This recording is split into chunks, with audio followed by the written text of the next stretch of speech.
Hello and welcome to my creative castle.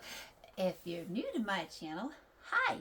My name's May. I love yarn. I love to knit and crochet. Those are my hobbies, and I also happen to have been born visually impaired, legally blind, and completely colorblind. So I mostly knit and crochet by feel.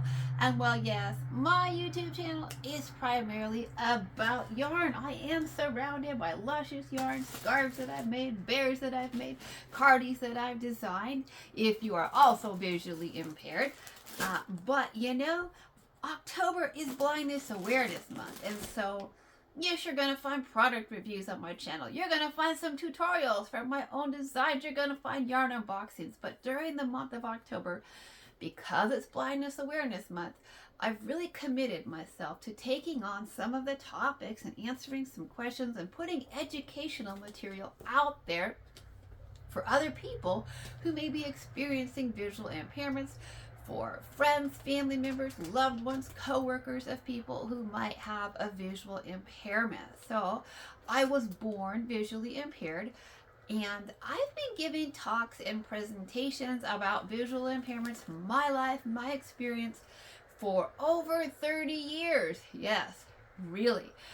Those requests for me to speak and provide educational material and take on questions really increased when I was 17 and came back from 4 weeks of training with my very first guide dog. When I was 17, a beautiful black and tan German Shepherd named Genevieve.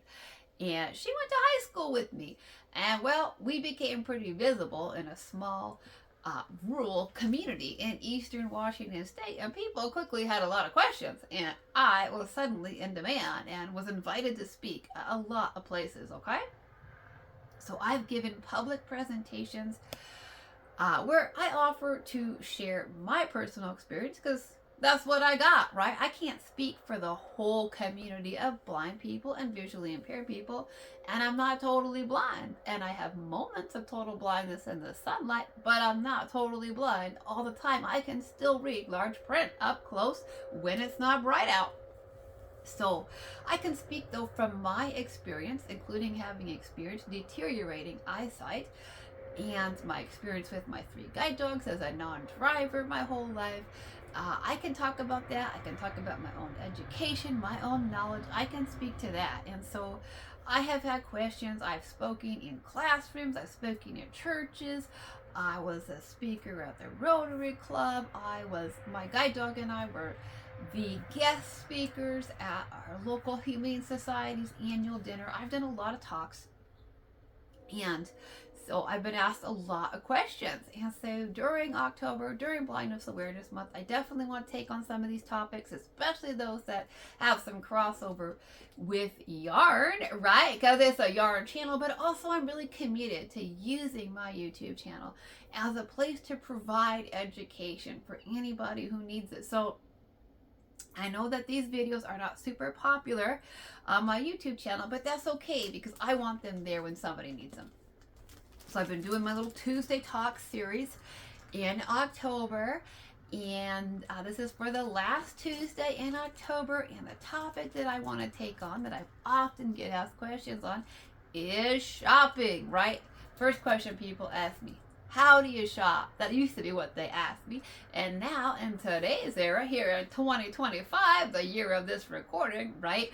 People ask me, which do you prefer, shopping in person or shopping on the internet? Well, if you are a returning viewer to my channel, you probably know that I definitely am capable of shopping, right? We do several yarn unboxings every single month. We search the world over. Okay. And I bring you amazing, luscious yarns like the Christmas glitter wheel of alpaca from Hobby, all the way from Denmark. Yeah, I just can't stop shopping there. Yes, there's a 15% tariff right now, but when they put the yarn on sale for 50% off, you're like, that's still 35% off, and that's still a good sale, right? So, yeah, I've been shopping there. This yarn is so soft, by the way. Love it. So I definitely, I'm sure you can tell, I figured out how to internet shop, right? Because this is from Denmark. I live in Washington State, in the United States, and I get yarn shipped here. I search the world over trying to find the deals, trying to find fun yarns to share with all of my viewers. And if you are visually impaired, by the way, Christmas glitter wheel of alpaca, I have it in the color gingerbread. It's a big cake or donut that's 1,000 yards. It is brown and green and red and white, and then it has like a gold metallic thread woven in with the plies, and it is gorgeous. I have crocheted a shawl with it that's shown on my channel many times. It's so beautiful, so I had to get more of it. Yeah. So yes, I know how to internet shop, and I'm pretty good at it, if I don't say so myself. I mean, I'm having to get pretty, clever with my finances these days to afford my yarn habit. Let's be real. But I haven't stopped shopping yet. I do keep saying to myself, May, you can't eat yarn. And so far I haven't had to resort to that either. So, so let's talk about the differences, the pros and the cons, because there are pros and there are cons of in-person shopping versus internet shopping. So if you're new to my channel and you don't know yet, I do live in a rather remote location. I live on 5 acres. I live more than 2 miles even from a bus stop at the edge of a small town. And then that small town has like 2 grocery stores in it. And might have 3. I don't know. I don't go there very often. So, because getting to the bus stop is an ordeal, walking along the side of the highway just to get there and then get into town, get on the bus. There's 2 shops, 2 grocery stores that I've shopped at with my parents on occasion to get dairy and meat and produce. But, my parents live about 100 miles away from me, and my dad's 89. My mom is in her 70s. She's really pretty dependent on a walker. She's got pretty severe mobility issues. So they used to come up here more often and bring me food. I love them dearly, and I really don't want them on the highway that much, making the journey, right? So I, as somebody who lives this way, now I would have never imagined that I would have lived this way 25 years ago. Okay, when I moved to Portland and lived there for 10 years, Portland, Oregon, from 2000 to 2010, because I went there to go to graduate school. And I did go to graduate school. I got 10 years of college. I got a doctorate, master's and doctorate in psychology. So I did move there to go to school, and I loved the public transit. They had an amazing public transit system, trains and buses and streetcars. And I made sure wherever I lived, boy, I looked at that place, and before I would sign a lease on anything, I was like, I need the address. I need to make sure this is on a bus line, right? I've got to be able to walk to a bus and take a streetcar and a max and be able to walk and get to a grocery store. I would have never dreamed that I could live this way 20 years ago. But well, with the magic of the internet, I definitely am still here. And I've been here in this location for 9 years and 9 months. And when you see this, 28 days. I moved in here January 1st, 2016. So almost 10 years out here. So, I've somehow managed to eat for 10 years, right? So obviously I figured out how to shop, and I wouldn't be here if it wasn't for Jeff Bezos, right? And the Amazon. So I have so much gratitude toward him and what he's done, and his brilliant idea of saying, hey, let's move across the country to Seattle and sell books out of my garage. Yeah, if you don't know his story, that truly is how he became a billionaire and how he started Amazon, was saying, let's move across the country and sell books out of my garage. And now he's a billionaire. Genius, man, great timing, hit the market just right. So I do get my food off of there. However, where I live is so remote that I don't even get Amazon Fresh. That's not even an option for me. My local grocery stores, they don't deliver out here. There's not a Walmart in the next town over even. So I'm not even eligible. There's a Walmart a few towns over, a couple of towns that way, a couple of towns that way, to the east of me, a few towns, there's a Walmart. To the north of me, a few towns, there's a Walmart. But they don't deliver out here. And let's be real, I've heard I can't speak from personal experience because I've never even tried to order from Walmart. But I have not heard the best reviews on the internet. of Walmart delivery, okay? I'm just going to be real with you. I watch other crochet channels, and the reason I'm sharing this is because she said it publicly on her channel. No, I didn't ask her if I could share it, but she did publicly say it on her channel. I watch Mama Llama Kayla. She's a crochet channel over there. She has some health issues and disabilities as well that makes life a little bit more challenging for her. She's had 7 fingers amputated. So you know what?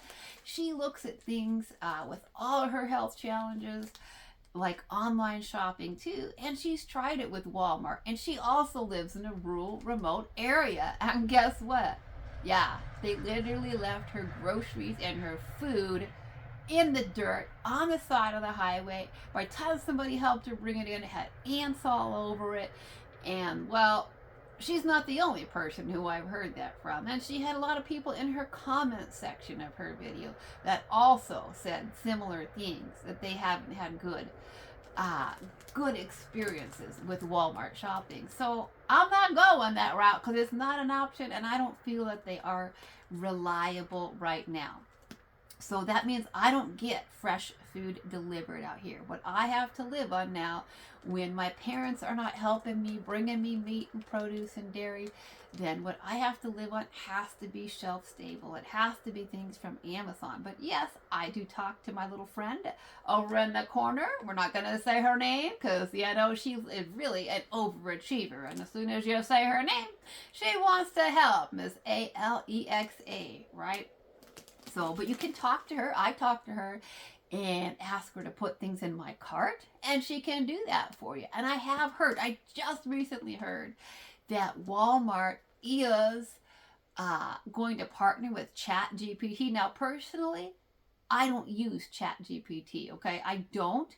But it's, you know, it's a form of AI that a lot of people seem to like these days. When I do use AI to ask it questions, I do use the Google Gemini. I really like that. I ask it daily, what color is this, right? What color is this yarn? I asked it about my shirt today. What color is my shirt? I wanted to make sure it was black because I'm kind of wearing it with some multicolored floral pants, right? I want to make sure it wasn't red. If it was red, was it going to clash? Because I think there's some pink in my pants. Not 100% sure on that. So I ask the Google Gemini questions all the time. But I don't use ChatGPT, but they are saying that they are going to pair up with Walmart so that you can just talk to your ChatGPT and it's going to make your grocery list for you. So definitely if you're somebody who's having, visual impairments and that's new to you and you don't know a lot about accessing technology, those are definitely great options if you're comfortable with them, right? That you can just talk to it and tell it what you need, right? And get it on your list. So let's talk about online versus in person then, because the first issue that we have to deal with is access, right? Both of those, if you're visually impaired, both can have potential access barriers, right? In person, you gotta get there. And if you're visually impaired, like me, legally blind my whole life, I have never had a legal driver's license, okay? Ever. I don't have a good enough sight. They won't give me one. Now I'm 47. I grew up in the 80s and 90s. I know how to drive a stick shift, okay? I'm not saying I've never driven. I've driven. I know how. But I probably, because of the era that I grew up in and when I learned how to drive, I probably wouldn't have a clue how to drive all these new fancy cars now, okay? So I don't think I could steal a car if my life depended on it today, unless it was like, a 67 Mustang or something. Then I probably could, but I probably wouldn't have a clue how to even steal a modern car today, because I didn't grow up learning how to drive those cars. So yes, I know the mechanics of driving older vehicles, but I don't have enough sight to legally have a license, and it wouldn't be safe for me to be on the road driving. So to shop in person, there's access barriers. You have to get to the store, whether you're shopping for yarn, which I haven't been to Denmark ever. So, I mean, would I love to go to Denmark someday? Absolutely, right? I'd love to go to Hobby and touch all the Christmas glitter wheel of alpaca. But I haven't yet. But say I wanted to go to my local Michael's or even my local Walmart and shop for yarn, okay, or my LYS a few towns over. I live a few towns over from Spokane, and there's a wonderful LYS local yarn store there called Paradise Fibers. And so I've been there before, but it's been over 10 years. But I do love to go there and touch all the yarn, right? They have Malabrigo there if you're a yarn lover. There's access. You have to get there, okay? And if you're shopping on the internet, well, if you're newly visually impaired, there could also now be access barriers, right? To accessing your phone. If you can't read, if you're visually impaired, you have what's called a print disability. Yeah. So you have to make your phone and your technology work for you, and you have to have internet access, right? So I'm assuming if you're watching this on YouTube, you have internet access of some type, and you have some kind of basic internet skills. So you have to live someplace where you have the internet, you have to have internet access, and you have to know how to use your basic technology, whether it's a Samsung smartphone. That's all I'm using right now to talk to you on, is my Samsung Galaxy S23, and I'm holding an S21 in my hand, and I have my Kindle Fire tablet, okay? So we have to talk about access. And we have to talk about, let's talk about the computers and the technology first in terms of access, because if you're visually impaired and you do have a print disability and you don't even know how to access your technology, that can be a problem, right? Your phone is now just a little rectangle, right? I mean, it's a screen and all that and a few buttons on the side, right?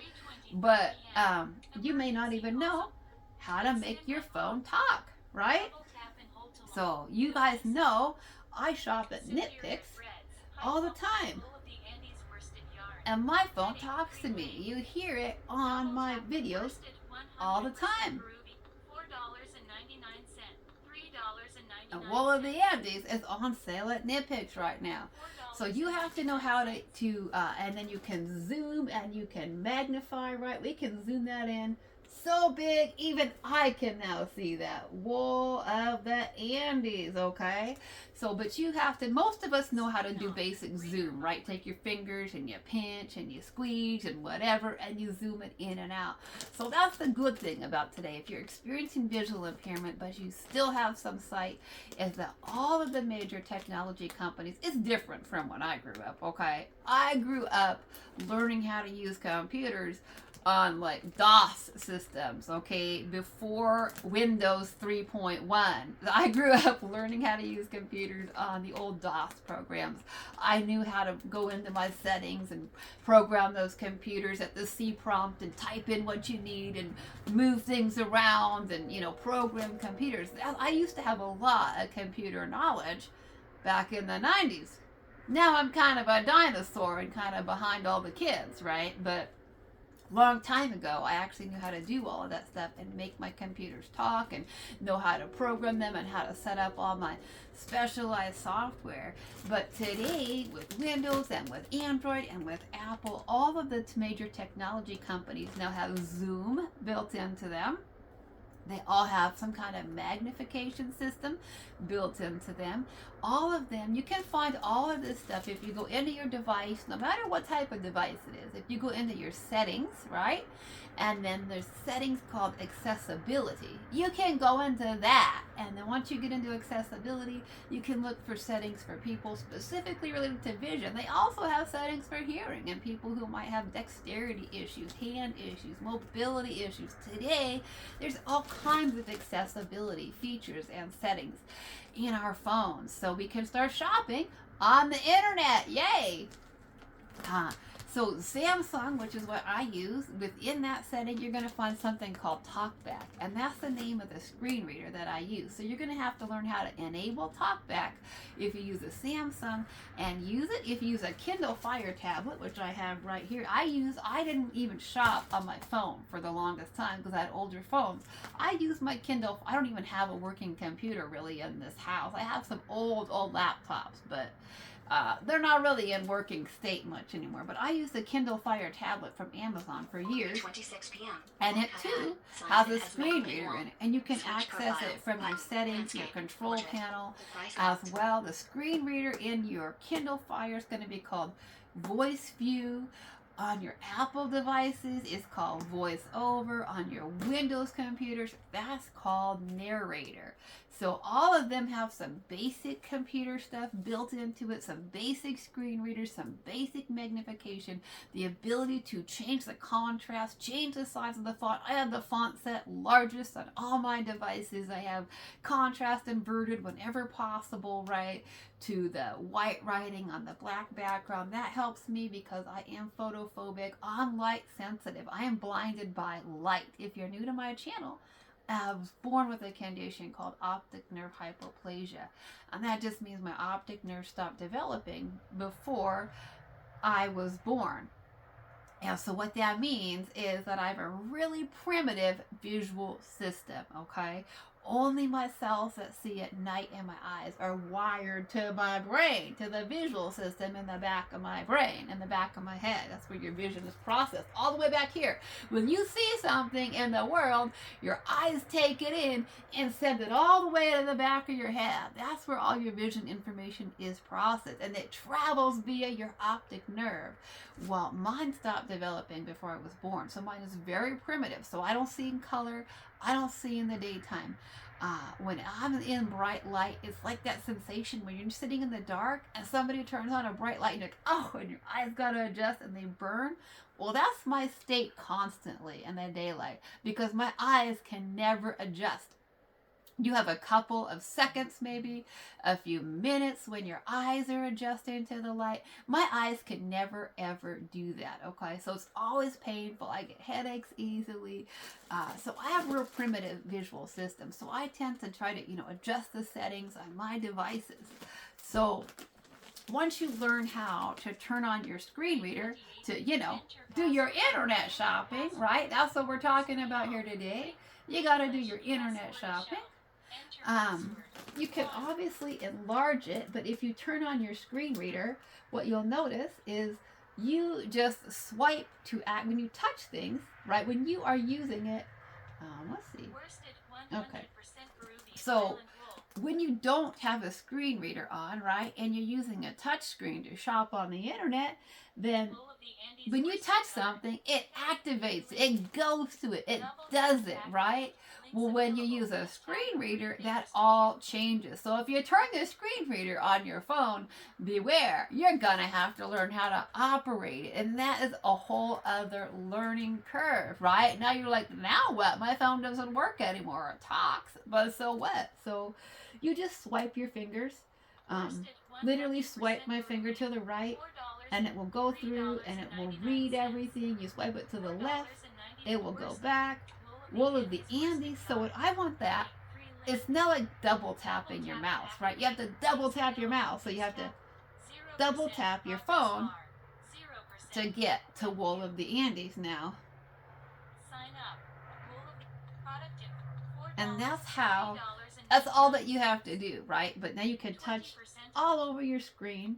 It will tell you whatever you touch, it's going to tell you. Okay, so wherever you touch now, it's not going to activate it. If my screen reader was off, I would touch that. Let's see, where did my cart go? I lost it. Cart. If my screen reader wasn't activated, when you touch cart, it would take you to your cart. But now I have to double tap it with my finger to get everywhere. So if you're visually impaired, yes, you can still shop on your device, but you definitely need to know and understand the basics then of once I turn on this screen reader, which we're very grateful for, by the way, right? I am extremely grateful that all of the technology companies have said, yes, our devices will be accessible out of the box. I didn't have to pay anything extra to make my devices accessible. And believe me, it wasn't that way when I grew up, okay? It wasn't. That is within 15, probably the last 15, 16, 18 years that they've made those commitments. So we used to have to pay a lot more money for assistive technology. Now, of course, you can get accessible technologies called JAWS for Windows, job access with speech. You can get that on your computer, which costs about $1,000. But if you're working, I would highly recommend that. I used it in every workplace that I worked at. So, but I love that. And then if you want to go back, you can hit the back button on your phone if you know where that's at. Or you just swipe like a backwards L and it'll take you backwards. It'll take you back at anything that you're at. So that is the beauty of internet shopping. Excuse me, sorry. Is that it's that simple, right? If you have a device and you have the internet, then you can turn on your screen reader on all your devices and you can start shopping from Denmark and have your yarn sent to you, right? So that's amazing. That's amazing. Like like I said, I haven't been to Denmark and I still get yarn from them, okay? So that's really cool. So I can order this stuff. You guys know if you watch my yarn content, I shop all the time on the internet. So that's really cool. And plus there's the convenience, right, of shopping on the internet. You can shop 24 hours a day. You can shop in your pajamas. You can shop at 3 a.m. when you can't sleep. Probably wouldn't recommend it, but I do it all the time. Spend way more money. Have to get super, super clever on all this money stuff. But it's definitely... there's conveniences. Now, obviously, let's talk about the downsides, right, of internet shopping is that you can't touch it if it's yarn. I mean, this alpaca is amazing, but how would you know that, right? This yarn is only, I'm trying to remember the exact percentages on it. And it's something like, it's called Christmas Glitter Wheel of Alpaca, but it's something like only 28% alpaca or something like that, 20-something%. Can't read the specs on it, right? Because the whole visual impairment thing. But it's only about 20% alpaca and something like 70%, 79%, 78% acrylic and then metallic, right? And so you're thinking, how soft is that really? Because it's really mostly acrylic. And how is the metallic? I love metallic yarns, but I'll be honest with you. Some metallic yarns are scratchy, so scratchy, you don't want to wear them, right? So you can't touch it because I'm going to tell you, the alpaca is only about 20% or something, 22 something, but it's really, really soft and it's not too scratchy. You don't feel the metallic. It's not too scratchy, but you don't know that till it makes its trip across the ocean from Denmark and lands on your front porch, right? So you're like, now I did get my Christmas glitter wheel of alpaca on sale for only $25, but when they're not on sale, they're $36. Do you want to spend $36 on yarn that you might not like, that you can't touch? I mean, you know, I do it, and I'll tell you, this is really soft, and it's worth $25 to me, okay? It just is. Obviously, I got 2 of them here, right? So, but you don't know that, right? When you don't get to shop in person. So, I love my local yarn store. Like I said, I haven't been there in over 10 years, but when I go there, I like to touch the Malabrigo. And they let you. Yeah, they do. They let you touch the Malabrigo. So, I mean, there's definitely benefits to in-person shopping, right? The internet, you can't touch it if it's clothing. You can't try it on, right? There's benefits to like being able to try on clothes. There's that, right? And so there's also, even as somebody who's visually impaired, this is a multicolored yarn, okay? So those can be really tricky to shop for on your own. Now, I am getting better at using Google Gemini now. You can take a screenshot and you can now just touch the home button on your screen, hold it down, circle your screen, and then ask the Google Gemini, what color is this yarn? And it's amazing. It tells you. But what happens when it's a multicolored yarn, right? And it's like reds and orange and yellow, and I can't really wear orange and yellow. So some of the yarns that I love to shop for, like Malabrigo, and Barocco yarns and Noro yarns, right? They're multicolored yarns and they're gorgeous. Even as somebody who is colorblind, I can tell you that. They're gorgeous yarns, but they're really difficult for me to shop for by myself, okay? They just are. So even I still sometimes have to resort to phone a friend, right? Who grew up with, was that Who Wants to Be a Millionaire? I think the show was Phone a Friend, right? Even I have to phone a friend sometimes. That's usually my sister, and she lives on the East Coast, several time zones away. She's very busy, so I only try to phone a friend on the weekends occasionally. Not too often, but I did just I tap into her all the time for Malabrigo color consoles and also Barocco yarns, right? I just had her help me look at some Barocco sesame because it's gorgeous. It's gradient striped yarn with tweed. OMG, right? So much happening there.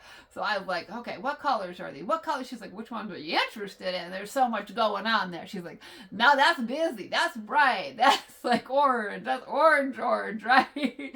So I definitely did settle on one finally, but it's challenging for me. So I have to ask her all the time about questions. So the AI is really come a long ways, okay? It has. It's amazing. And so there's definitely conveniences. But, you know, I mean, if you don't like your yarn, then you got to send it back. Well, where I live, I don't even get I get postal, I get UPS delivered here, but I can't even send stuff back where I live, okay? That's not an option for me. So if you live and you're visually impaired and you get something in the mail that doesn't work for you, you don't like that color, it's too scratchy, it doesn't fit, then you gotta figure out how to get it back. And that could be just as much of an ordeal, right? To take it to a store, to ship it, to get a label, to figure out, you know, all of that stuff. It's a huge ordeal. So returning something can be a huge pain as well. So yes, there's wonderful pros of shopping on the internet. I love it. But there's cons. I'll be the first to tell you, right? Like grocery shopping, I don't get cheese out here. You've seen me use the Augustine Farm freeze-dried cheese. You've seen me use the dry whole egg product out here from Augustine Farms. Guess what? I do a lot of prepper products. I do a whole lot of experimenting. And so far, I've managed to survive out here for almost 10 years, right? Without having access to a store with, you know, refrigeration. So I do it, but it's very different from how I've ever lived. But there is definitely benefits to shopping on the internet, right? Like the wool of the Andes. One thing you guys hear me talk about all the time is that, let's see, let's try to find the colors. No, we want to go to Baltic. One of the reasons why I talk about why I shop at Knit Picks and We Crochet, right? Same company, right? Is that, and your phone will even tell you, you gotta double tap it to activate. So if you turn on your screen reader and you're confused, it'll say, double tap to activate. So let's look at this color if you haven't seen this before.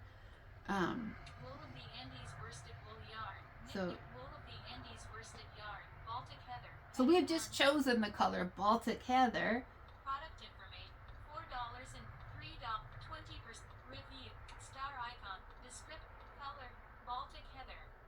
A medium shade of dusty slate blue, Baltic Heather is the color of cool ocean waters. This heathered shade has subtle bits of rust mixed throughout, which gives this color depth and interest. Baltic Heather will remind you of ships rocking on choppy seas. Wow, listen to all that as a color description, okay, over and over.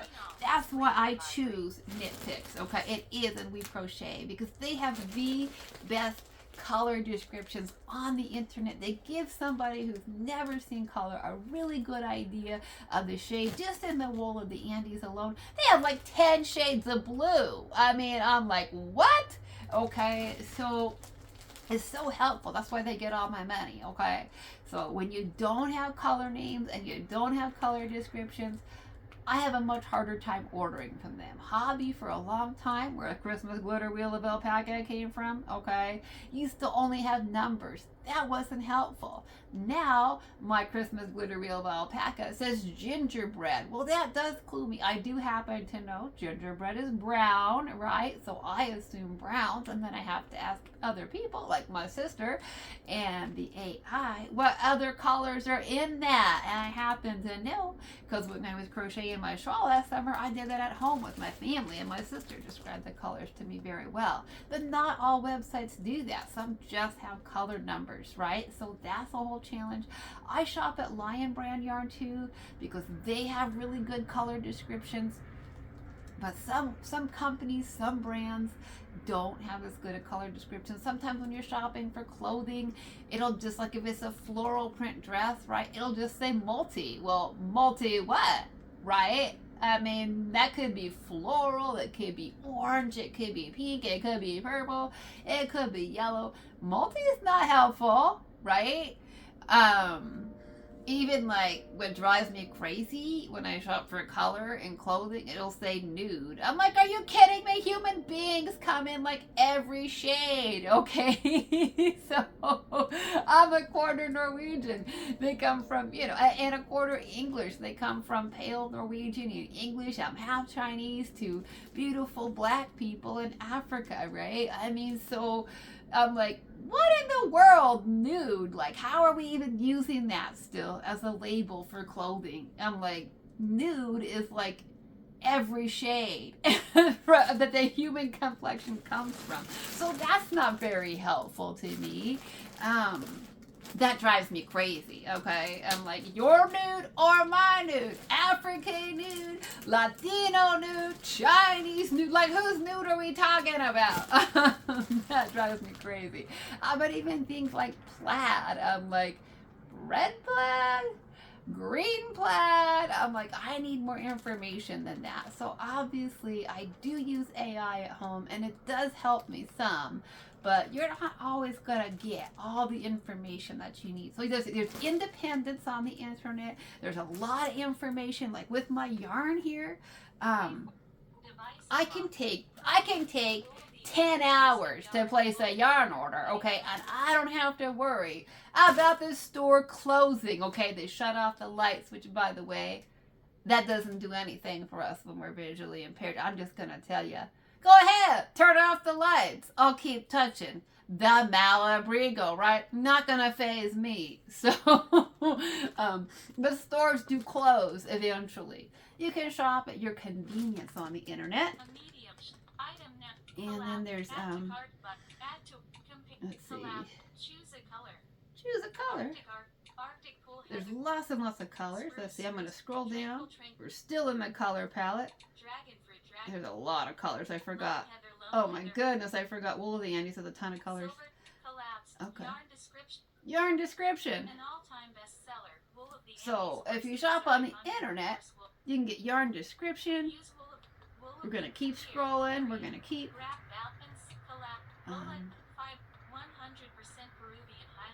you can get what it's made out of. Worsted.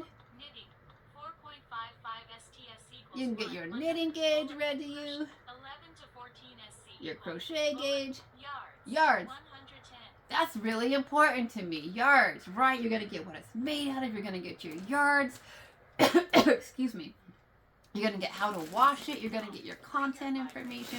So when you shop on the internet, you can get a lot of information independently on your own schedule without having to worry about, okay, I have to get to the store when it's open. Okay, so there are some access barriers to shopping on the internet, but in my opinion, I do love shopping on the internet, but of course, I do love touching Malabrigo yarn too. I do. I do love touching my clothing. I do love trying on bras. I do love, like feeling the texture of the lace I've got on. Lace, if you're visually impaired, I've got a black shirt on with lace bell sleeves. I love being able to feel this stuff in the store. Now, I did order this top on the internet, but I do love being able to try things on. So, and you can't do that when you shop on the internet. So I definitely see all the pluses of shopping on the internet. I'm very, very good at shopping on the, too good at shopping on the internet. Spend more money than I have. But there are definitely downsides to it, okay? So there can be access to the internet barriers. Like you have to learn how to use all your technology, right? But most of us, if you're watching this, you have a phone or a computer or some type of device that I just told you how to access it. So you got that versus shopping in person, right? There's still access barriers. You have to get there. When is the store open? How are you going to get there? You can walk. Can you walk? I don't want to walk miles to a store and carry on a highway and then bring everything back, but you can walk, right? I used to do it. I used to live in downtown Portland in the Pearl District. I walked to everything from there. I walked to the grocery store all the time, but then you're limited by what you can carry. And if you have a mobility device like I did, then you're even more limited, right? I had a guide dog. I had 3 beautiful German Shepherd guide dogs for 17 years. Gorgeous dogs, amazing guide dogs.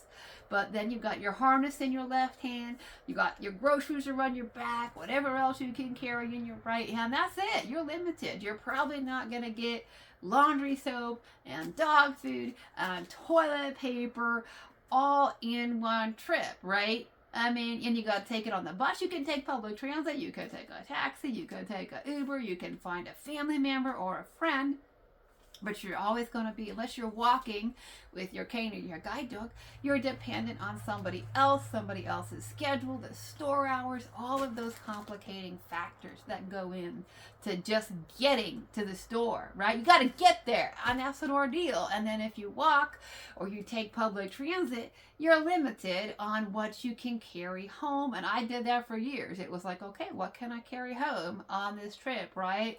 Okay, do I want 5 pounds of potatoes? It'd be cheaper to get 5 pounds of potatoes, but I got 20 other things I got to get and get home with my guide dog and myself. So you got that today. I've taken taxis to the store. Ubers weren't like a real thing when I was still living in the city. Certainly that's the option for you. If you don't get a friend or a family member to help you, you can take an Uber. But then you still got to get help in the store, right? And if you have a service dog or a guide dog, getting an Uber, sometimes they'll turn you down. I've had friends who've been turned down. As soon as the Uber driver sees their guide dog, just saw a post on social media, one of my friends, she recorded it. Uber driver drove right by her as soon as he saw her guide dog. Another friend of mine, her husband has had 3 Ubers drive away because he has a guide dog. They don't want guide dogs in their cars, okay? It's real. You can take a taxi. Some taxi drivers will, I didn't have a lot of problems with taxi drivers. I had a few that were like, no dog, no dog. Most of them will state allergies or religion. There are some religions that believe that they can't have contact with dogs, that they're unclean. And there's also some religions that will not, give assistance physically to a woman, meaning allowing her to touch them. So that could be an issue. Or a person of the opposite gender, right? Like a man to a woman, woman to a man, that kind of a thing. That doesn't happen very often, but I do know people who it's happened to, okay?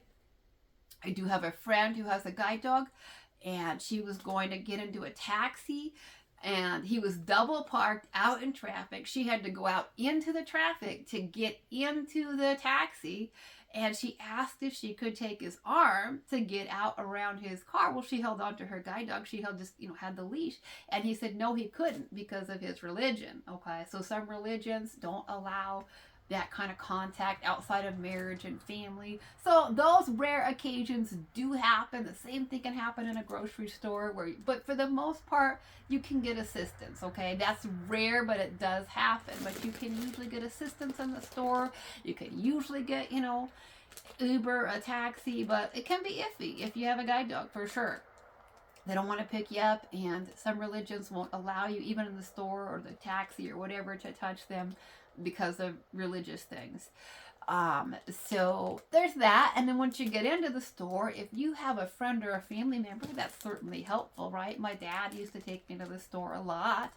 That can be helpful. My father is a Chinese immigrant, so he can't read. So when he and I had to do our family's grocery shopping, He could drive me and he knows basic words, but he can't read a grocery list. Okay, so I can't give my dad my grocery list and say, Daddy, can you get me these things?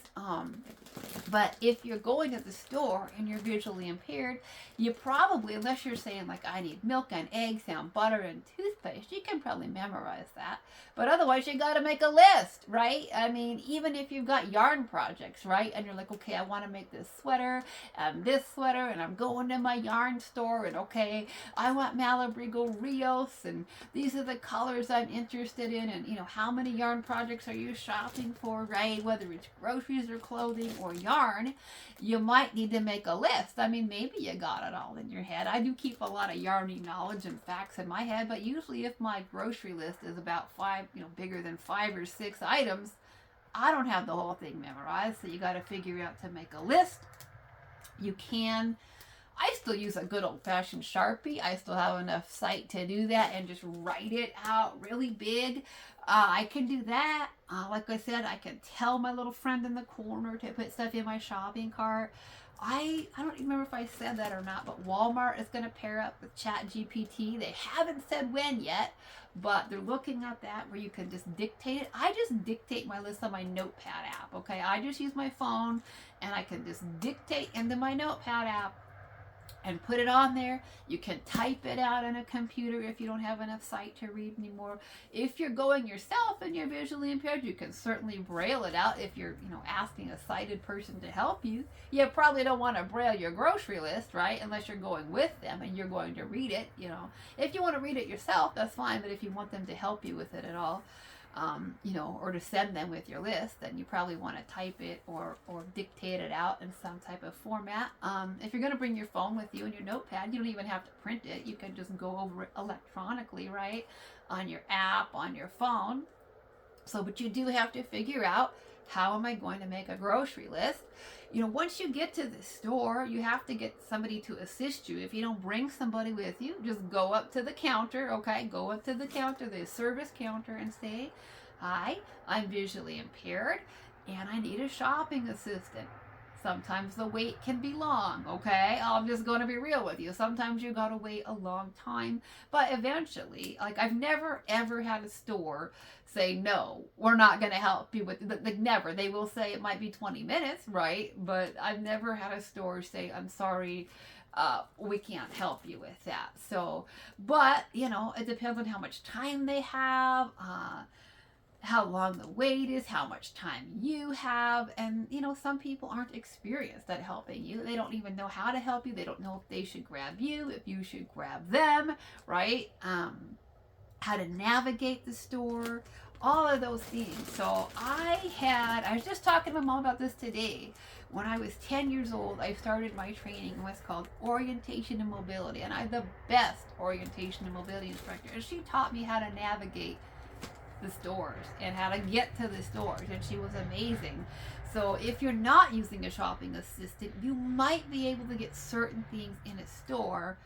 If you're familiar with the store, if you know the layout of the store, you can navigate some things in the store by smell, okay? You can. So she taught me that when I was 10 years old. She said, do you want to go to the shopping mall? And I was like, yeah. And she's like, okay, figure out how to get there, and I'll go with you. And I had to, back in the 90s, right? Early 90s. That was in the 80s. OMG, that was in the 80s. I had to figure out how to get there long before cell phones, right? How to get there, how to take the bus. And one of the first things she taught me when I got us into the shopping mall was, she said, now you're going to have to leave the shopping mall, and you're going to probably want to leave from the same door that we came in, so you'll know which street you're at and how to catch the bus to get back. So she said, how were you going to figure out what door you came in at the mall when I was 10? And she was teaching me how to navigate the world she was the best orientation and mobility instructor I ever had at 10, and I'm so grateful for it now. She gave me the best foundation on how to navigate the world. And I was like, I don't know, I hear the automatic doors. And she's like, yes, but you're gonna hear that at every entrance, right? Because I'm like, I can hear it, right? You can hear the doors. You can usually hear the traffic outside. There's a difference in the sound. You can feel a difference in the air most of the time. Like it's summertime, right? You can feel the heat coming in from the outside. In the wintertime, you feel the cold because the doors are open. So I'm like, the doors, and she's like, that's gonna be all the doors. It's good that you can find doors in the mall, right? But which specific door did you come into? So she, back in the 80s, there used to actually be what's called a Sears store in the mall. Yeah, and it was a full-on Sears store that had an automotive department and everything where I came in. And she's like, what do you notice? Right here where you're standing. And I'm like, I'm feeling like, okay, we walked over a mat to get in, and there's linoleum. I'm trying to clue in, and she's like, what do you smell? And I was like, and yeah, we were in the automotive department. It was right there at the store. She's like, the tires, you can smell the rubber tires. And she immediately taught me that you can navigate this with your sense of smell. You can smell the food court. She told me once we got into the mall, she said, if you can find the Cinnabon, I'll buy you a Cinnabon. Let me tell you, I found the Cinnabon. So you can learn to navigate it by, we had fountains in that mall so you could hear, right, different sounds, different smells. And so the same thing with your grocery store. You're probably, if you have a deli in your store, you'll probably be able to smell the deli. The store that I used to go to, it was right there by the door, right? So you could smell the deli. It's to my left when I went inside. I could smell to my right was the floral department, right? There's basic things that you could smell in a Safeway. I would go to the Safeway in town. I could smell the deli to my left. I could smell the floral department to my right. In the back of the store, I could smell the bakery, right? So you can kind of get some basic orientation to the store, at least of where you're at. In the middle of the store, though, it's pretty tricky, right? It's a bunch of packaged stuff and boxes and pasta and cereal, and it's tricky to do that by smell. Let me tell you about the only aisles you can sniff out then are like, cleaning products. You're like, laundry soap, right? So you can kind of smell some of the other aisles. You can smell the pet food aisles, that kind of a thing. So there are some other landmarks in there, but it's tricky to determine the pasta from the cereal aisle by smell, okay? And at least for me it is. So if you're going to the store for just certain items, you might be able to navigate it just fine without a shopping assistant. When I lived in Portland, I ate way different from how I do now, okay? 2008 me would have been appalled at what I was eating now. Now I'm getting all this shelf-stable stuff that's highly preserved, off of Amazon. When I lived in Portland, I was a health nut. I was in the gym 6-7 days a week, and I was one of the people who only shopped the outside of the store. I hit the produce, I hit the dairy, I hit the meat. I made my little loop around the perimeter. I was somebody that rarely shopped the center of the store. I'm like, I don't eat packaged foods, right? Made all my salad dressings from scratch and, did my own juices and did everything, and cooked all my meals from scratch and lived way different than I do now. Would have been horrified. But you know what? If I could do a lot of that by myself with just my guide dog, okay? I had a guide dog. She was brilliant, Rosie. She could go into that Safeway. If she could find the baskets, I could say, go get us a basket. Go find us a basket. Boom. She'd take me right to the little baskets. And then, she knew where certain items that I got regularly were at in the store. And she'd take me to them and she'd stop right in front of them. She's like, okay, all right, we're stopping here, right? Certain things in the store, she just knew I was going to hit. And so she'd stop for them. So if you have a guide dog and you're a fairly routine shopper, chances are they're going to memorize and know the things that you want. And depending on your dog, you can't expect that with all dogs, okay? You just can't. But depending on your dog, they'll probably know certain things and certain items in your little route in the store, okay? So that's something to keep in mind. But if you need a personal shopping assistant, you can ask for one. They'll help you They may not have a clue how to even guide you. You know, some will insist that you take their arm. Like I said, others won't want you to touch them at all. Some might some might be willing to let you take their arm, but you know, and you might not want to take their arm, okay? Like I was taught by the same lady who taught me orientation and mobility. She's a sweet southern lady, and she'd say, you need to ask them, may I take your elbow, please? Right? And she'd teach me it when I was 10, and I just really kind of like had to say it then with a southern accent, like, may I take your elbow, please? Because that was what she always taught me to ask people as somebody who is visually impaired. So, you know, most people will do that. Some people aren't comfortable with it. Some people have never guided a visually impaired person before. And most, it's okay to say, if you're sighted, it's okay to say, I've never done this before. I'm happy to help you. I'm willing to help you, but I've never done this before. There's nothing wrong with saying that, okay?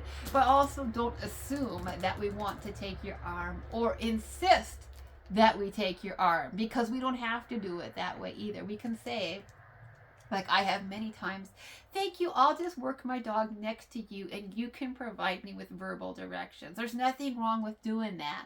Now, I didn't usually do that in the store because, you know, stores are crowded and I wanted to hang on to my cart or my basket or whatever. But I've done that before in airports, and I've had airport employees really fight me on that because I've gotten off the plane with my guide dog and I knew my guide dog was just, Rosie was just ready to start having me pick up that harness handle, and she was ready to race through that airport, okay? She was done with the plane and she was ready to like race and gallop through that airport. So, you know, usually when I was at the airport, I'd say, no, thank you. I just prefer that we walk with each other and you provide me with verbal directions to where we're going. And some would do that, and some would be like, no, you can't. You have to take my arm, or you have to be in a wheelchair, or you have to do that. You know, some of the airport employees, like I literally had an airport employee grab my hand, and, you know, I didn't get offended. It doesn't bother me. I truly knew he meant to help me, but, you know, I mean, you don't need to hold somebody's hand of a stranger that you don't know. You can just let them take your elbow, right? But I definitely had this nice airport employee that just like grabbed my hand and was, you know, taking me around the airport. So, you know, it's not necessary to do that, but it's not necessary to pull us either, right? You don't need to pull us around by our cane. You don't need to pull us around by the arm. You can either provide us with verbal instruction, or, you know, you can wait for us to ask to take your arm. You can offer your arm. You can say, would you like to take my arm or my elbow? And if they say no, respect that, right? So, but you can get a shopping assistant, and some people will provide you with a lot of assistance. Some people won't, right? Some people are happy to read you all of the package details. They're happy to help you read price comparisons, but not always. Sometimes they're very much in a hurry, and they're just, okay, let's get your stuff. What is next? And I'm like, well, wait, what's the price? How much is that? How many ounces is that? Right? Like, look at all the info we got on my yarn here, right? I got the yardage, and I compare yardage all the time. I know the price of the wool of the Andes. I know the yardage is 110 yards. Well, okay, like the Cascade 220 is also a worsted wool. It often looks more expensive because it's 220 yards. It's twice the yardage, right? So I can compare all kinds of prices and yardage and content. Is it merino? Is it not? I can go back and forth to different websites and shop all of that. Like if I want to shop for Lion Brand yarn, I can shop on the Lion Brand yarn website. But Amazon also carries Lion Brand yarn. Hirschner's also carries Lion Brand yarn, right? Mary Maxim also carries Lion Brand yarn. So I can shop and compare and find the best deals on my own at home. In the store, well, they might not have time for that. They might not even know how to help you compare ounce and price wise, right? If I'm looking at different containers of spaghetti sauce and I'm like, I want to know the price and the ounces, and, you know, they might not even know how to do that. They might not have the time. They might not have the interest. So that can be an issue if you're shopping specifically for yarn, right? I want to know the fiber content. I want to know the yardage. I want to know the price. I want to know the colors. I want to know the dye lot, right? This is not a video about dye lot, but let me tell you, dye lot is important when you're shopping for yarn, right? So if you're just going into Walmart to get your butter and your apple and your toothpaste and let's get some Red Heart Super Saver, some Bitty Stripes and the Unicorn Mane. Well, that person may, or you can say what's the dial-up, they might not have a clue how to even find it and does it match and how many skeins they have or not. Well, if you're shopping on the internet, they just might be willing to have that conversation with you. You know, if you're a returning viewer to my channel, I shop at Webb's a lot, America's Yarn Store. And if they don't have a matching dial-up, if I say I want 20 skeins of the Valley Super Wash Super Bulky in red, and if they don't have it, you know what? They'll email me back and say, we have 20 skeins in stock. However, 17 are from one dial-up. 3 are from a different dial-up. Do you want mixed dial-ups or not? Or would you rather wait? And they'll even say to me sometimes, you know what? 2 different dial-ups and they're not a good match. So then I'll usually say, just wait, right? And so if you're ordering on the internet from a yarn company, not always, they don't always, there's a lot of yarn companies that don't do that, but some yarn companies, especially small businesses, will definitely get back with you on dial-up, which is really cool about that, right? But not all. I've definitely had yarn companies send me mixed dial-ups, okay? But some are definitely more aware of that. So if you're in a local yarn store, they'll probably be happy to discuss dial-ups with you, right? But if you're in a Walmart and he's an 18-year-old kid making minimum wage who doesn't know what yarn is for, right, and what you do with it, they may or may not be able to help you with that and have the time, patience, or interest in helping you match your dial-ups, right? So those are really, really important factors and really big differences in shopping on the internet, right? And then what kind of stores are you shopping at? If I'm just running into Walmart, I might not get the best personal service. Maybe I'm shopping for clothes. I might not get the best personal service. I want to know the price. I want to know the color.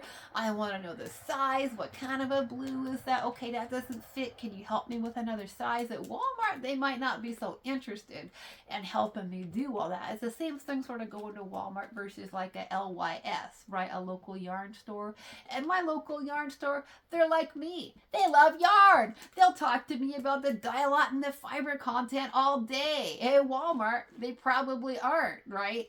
So you can go to a higher end specialty store. If you're shopping for clothes, you can ask. I've had great service at Macy's and Nordstrom's, really impressive service. They'll help you with your sizes. If it's not the right size, they'll say, let me go get that for you in a different size. Would you like to go one size up or one size down? Oh, you know what? We don't have that in that size up. But you know what? There's another dress in red that's really similar to that. Let me bring you one of those. How about this, right?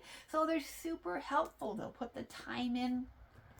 Okay, I shopped at Victoria's Secret at the mall with my guide dogs for, bras, right? Bras, everyday stuff. And I'd never bought a push-up bra before. I really didn't think I needed one, but, Victoria's Secret had a lot of them. And once I hit 30, I was like, should I try one? I was a sweet young sales girl. She was super helpful. And she's like, girl, you wear that, you're going to have boobs up to your chin, right? So, she was super helpful in helping me to pick out the bras, talk about the clothing, the different features, different cut styles, this and that, help me in the dressing room, super helpful with my guide dog. So you can get good service at some stores, right?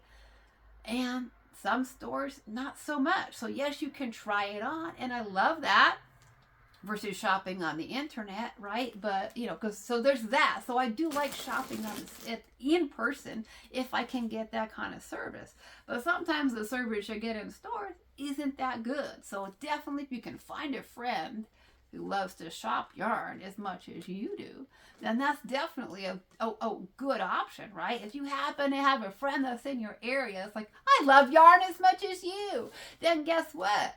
they'll probably be fine to spend 4 hours in your local yarn store. It won't bother them to talk yarn and shop for yarn for 4 hours while you discuss what color and the fiber content and is it the right weight for that project, and well, maybe they don't have the right dye number in this dye lot for this project, so then we got to find another color, right? So you can definitely find somebody, but it's hard. And so I can sit at the, Nitpick's website and spend 4 hours shopping for the right yarn for my project, and nobody's impatient with me. So there's pros and cons to both, okay? This is way longer than I intended it to be. It's supposed to just be a video about shopping when you're visually impaired. And there's the whole guide dog. If you're shopping for clothes, let me tell you, there's the whole guide dog thing, right? In a dressing room with a guide dog. Yeah, I'll just tell you, more than once. Little children have been in the dressing room next to me and been like, doggy, doggy, doggy. And what do you know? They pop up into your dressing room when you're topless. Yeah, I know that from personal experience, okay? More than once. Yeah, when you're shopping for clothes with a guide dog, you get visitors in the changing fitting room, okay? I'm just going to tell you that. So, that happens when you're trying on clothes in person. So, yes, you can try it on. You can make sure it's the right fit. But you might also have toddler visitors, okay? It's happened to me numerous times when I had guide dogs. Now, when you have a white cane, they're not interested in your white cane. But when you have a guide dog in there, yeah, they're bored and they see a doggy. So that's definitely, probably on the con side of shopping for clothes in person, right? Definitely makes the internet shopping for clothes, even if you gotta mail it back, a little more inviting. So there's pros and cons of both. It depends on what you're shopping for. It depends on how easy you can access the store. It depends on how comfortable you are with shopping on the internet and your technology, right? So I think they both are good. I do primarily do my shopping because of where I live. I have the entire world at my fingertips, so, just not fresh produce, right? Just not apples and meat and butter, right? But I do have the world of yarn anyways, and the needles and the hooks and all the cool stuff at my fingertips. I get clothing from all over. So, I think that for certain things, I think the internet is amazing, but you still might need to phone a friend. But when you're shopping in person, you might need to get help too. So that's kind of my conversation on the pros and the cons of internet shopping versus in-person shopping, and what you need to do and what all it might involve, right? So that's it. If you have any questions, please feel free to ask them in the comment section. I'll do my best to address them in a future video or in the comment section. And I know this has been longer than I intended, but I just kind of wanted to cover everything for people, right? The pros and the cons, because this has probably been an hour-long video on just shopping. Okay, I don't know how long, but probably an hour-long video just on shopping. But that's the answer, right? If you want to know, people have asked me, how do you shop? And do you prefer in person or on the internet? Well, there's pros and cons to both, and those are the pros and cons to both, right? Let's be real. Either way, it's gonna be more complicated. So yeah, I'd love it if I could get meat and dairy and apples and produce over here, and I sometimes would love it if I could touch the Malabrigo too, right? But it is what it is. So let me know if this was helpful to you. Let me know if this was informative to you. Let me know if there's other topics that you want me to take on my channel, whether it's yarn related or not. If it's something that I have relevant experience or education or knowledge on, I'm happy to share that, okay? But, if I don't know, I don't know. And I'll be happy to just tell you that, because there's a lot of things in the world that I don't know or don't have experience with. So I'm happy to tell you that too, right? I don't know. I'm not at all afraid or too proud to say, I don't know, right? So anyways, thank you. If you made it to the end, thank you so much for listening. Happy shopping, right? Happy shopping. I should probably tell myself to back off on the shopping a little bit. And until next time, happy stitching. Bye-bye for now. I'm gonna just hold on to my Malabrigo, or no, my Christmas glitter wheel of alpaca just a little bit more.